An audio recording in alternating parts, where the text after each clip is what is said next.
আমরা এখন কোথায় যাচ্ছি? আমরা যাচ্ছি ছাদে। ছাদে কেন যাচ্ছি? আওয়াজটা খুব আসছে। এই যে ছাদে, ছাদে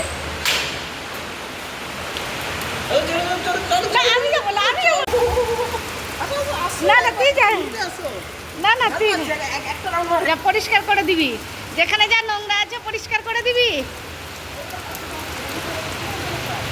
হ্যাঁ বলছি যেখানে যা পরিষ্কার আছে নোংরা আছে সব পরিষ্কার করবি। আমাদের ওইদিকে বিশেষ করে বাবু, আমাদের ওইদিকে বিশেষ করে নোংরা জমা হয়েছে, ওইদিকে নোংরা জমা হয়ে গেছে, ওটাকে ঠিক করে দে, পরিষ্কার করে দে, পাইপ তুলে তুলে।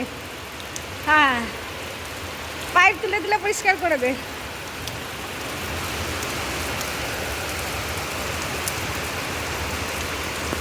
ব্যাস ব্যাস ভালো করে পরিষ্কার করবি। হ্যাঁ একদম সুন্দর পাইপ তুলে তুলে সব পরিষ্কার করে দিয়ে চলে আয়। বেশি ভিজবি না, শরীর খারাপ, শরীর খারাপ, বেশি ভিজবি না। এমনি জ্বর হয়েছে, ঠান্ডা লেগেছে, আর ভিজবি না, চলে আয়, চলে আয়। আবার যাচ্ছে, আবার যাচ্ছে। আমি এমন একটা মা যার শরীর খারাপ ছেলের, তাও ছেলেকে বলছি যে যা ভিজে আয়, কিন্তু বেশি ভিজবি না, চলে আয় বাবা, আর ভিজতে হবে না, চলে আয়। শরীর খারাপ, এমনি ওষুধ খাচ্ছে, এক গাদা ওষুধ খাচ্ছে, শরীর খারাপ। ওরই ইচ্ছে হয়েছে বৃষ্টিতে ভেজার। তো হ্যাঁ হ্যাঁ, তো অনেক সময় বাচ্চাদের একটু ইচ্ছেটাও মেনে নিতে হয়। এখন জল জল আসুক না আসুক সেটা বড় কথা নয়, বড় কথা হচ্ছে তোর এমনি শরীর খারাপ, ওষুধ খাচ্ছিস, বেরিয়ে আর নয়, অনেকটা ভিজেছিস না, বেশি ভিজলে এবার আমি পিটাই করবো, চলে। হ্যাঁ চলে, হয়েছে অনেকটা, ব্যাস ব্যাস ব্যাস, মাথাটা তো ভিজে গেছে, এবার চল।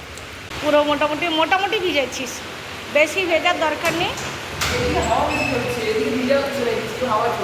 ভিজে গেছিস এই পুরো, আরে এই নিচে পড়েছে না, দেখো নিচে প্যান্ট ভিজে গেছে, প্যান্ট ভিজে গেছে খালি ভিজে না, তো মনে হচ্ছে প্যান্ট ভিজেছে, প্যান্ট ভিজে গেছে উপরটা ভিজেছে।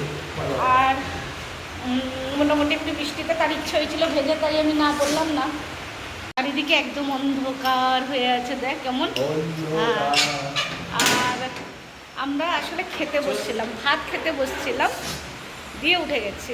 তো আমরা খেতে বসছিলাম, একটুখানি খেয়েছি আর উঠে গেছি। তো সবে খাওয়া শুরু করেছিলাম, হঠাৎ করে এই টাইমটা বৃষ্টি হলো। আর নর্মালি এই সময় তো ঘরে থাকে না, আর এই টাইমে যেহেতু সেও বাড়িতে আছে, আমিও বাড়িতে আছি, আর বৃষ্টিটাও এই সময় এসছে, তো বললো মা আমি একটু ভিজবো। আর সত্যি কথা বলতে কি, আমি নর্মালি শরীর খারাপ হলে ভিজতে দিতামই না একদমই, কিন্তু এবারে একবারও সে ভেজেনি, তো তার ইচ্ছে হচ্ছিলো, বললাম ঠিক আছে একটুখানি, তোমরা দেখতে পেলে অল্প একটুখানি, তারও ইচ্ছে পূরণ হলো। হ্যাঁ তোমরা বলতেই পারো আমি এইরকম করে কেন বসছি, এরকম করে বসার একটা কারণ আছে, চুলটুল আঁচড়ানো নেই, তো সে কারণটা তো অবশ্যই শেয়ার করবো, তোমরা জেনে গেছো। তো যাই হোক, এবার খেতে বসবো। আমি জাস্ট দুগাল মুখে নিয়েছি, আমাকে বললো যে না আগে চলো, আগে তুমি চলো, তো ওই জন্য আমি গেছিলাম।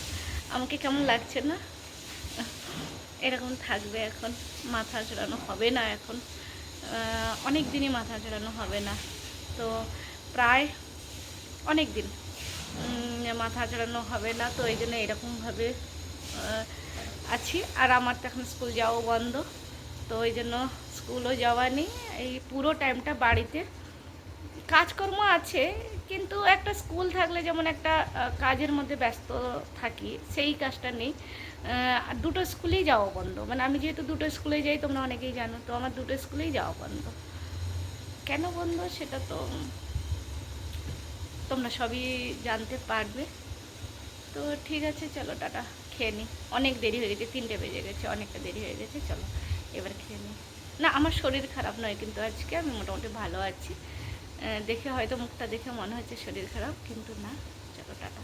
আমিও চান করব, আমার চান হয়ে গেছে, আরেকবার ভাত খাওয়ার পরে কাপড় ধুতে হবে, তো ওই জন্য আমি এখন আর ভিজলাম না, কারণ আমি এখন যদি ভিজে আসি তাহলে ভিজা কাপড়ে আমাকে খেতে হবে, তো তাই ভাবলাম যে আমি তাও ভিজে গেছি বৃষ্টিতে, যেহেতু ওখানে গেছি তাও ভিজে গেছি, তো ফটাফট খেয়ে এমনিও খাওয়ার পরে কাপড় ধুতে হতো, তো একদম হয়ে যাবে। চলো টাটা, খেয়ে নিই। বিনা দুধের বিনা ঘিয়ে রান্না মানে সিমাই বানাবো, সন্ধেবেলা কিছু তো একটা খেতে হবে, তো ঘিও দেওয়া যাবে না, দুধও দেওয়া যাবে না, যার জন্য আমি জলে, আমি জানি না এরকমভাবে কোনো দিন বানাইনি, প্রথমবার বানাচ্ছি। জলে আমি চিনি দিয়ে দিয়েছি, এই যে বোঝা যাচ্ছে চিনি দিয়েছি। চিনি দিয়ে ভাবছি জলটাকে ভালো করে মিক্সড করে নিয়ে তারপরে সেমাইটা দিয়ে দিই। আমি জানি না এর মধ্যে কেমন লাগবে, মানে এইভাবে তো কখনো বানাইনি, তো কেমন লাগবে দেখি, একবার বানিয়ে দেখি। কী কী দেওয়া যায় না দেওয়া যায় আমি জানি না, কিন্তু মানে বিনা ঘি বিনা দুধের, ওই যে বললাম এইভাবে না বানিয়ে দেখিনি। টেস্ট যেমন হবে হবে, ঠিক আছে, কয়েকদিন খেতে হবে এভাবে, ওটা নিয়ে কোনো কথা নয়। অল্পই দিয়েছি, জানি না বাদামও খাওয়া যাবে কি না, আমি তাও জানি না, তার জন্য আমি বাদাম দিইনি, নাহলে নর্মালি আমি একটু কাজু বাদামও দিই। তো খেয়ে দেখলে বুঝতে পারবো কেমন লাগছে। সিমাই মোটামুটি এইভাবে বানিয়ে নিয়েছি, এবারে খাওয়া হবে। দেখতে যেমনই হোক, কিছু করার নেই, অনেক সময় যাই হোক না কেন আমাদেরকে পরিস্থিতিটাকে মানিয়ে নিতে হয়। তো যাই হোক, আশা করছি ভালো লাগবে, কারণ সব কিছুই খেতে ভালো লাগছে যেভাবেই করছি, তো আশা করছি এটাও ভালো লাগবে। আর ভালো না লাগলেও আমাদের পরিস্থিতির সামলে নিয়ে খেতে তো অবশ্যই হবে। তো চলো টাটা। দুপুরবেলা ভাত খাওয়ার পরে আবার যথারীতি স্নান টান করে কাপড় টাপড় ধুয়ে তারপরে মোটামুটি একটু বিকাল, তখনই বিকাল হয়ে গেছিলো, কারণ তখনই প্রায় 4:30 বেজে গেছিলো। তারপরে এখন সন্ধে হয়ে এসছে, এখনও সন্ধে দেওয়া হয়নি, যাই হোক সন্ধে হয়ে এসছে, তো ভাবলাম এখন একটুখানি কিছু বানাই।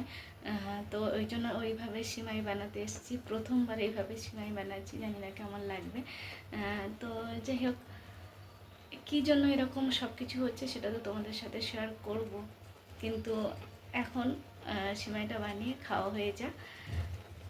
চলো, শুভ সন্ধ্যা, সবাই খুব ভালো থেকো, আবারও দেখা হবে নেক্সট কোনো ব্লগে। Tata, bye bye.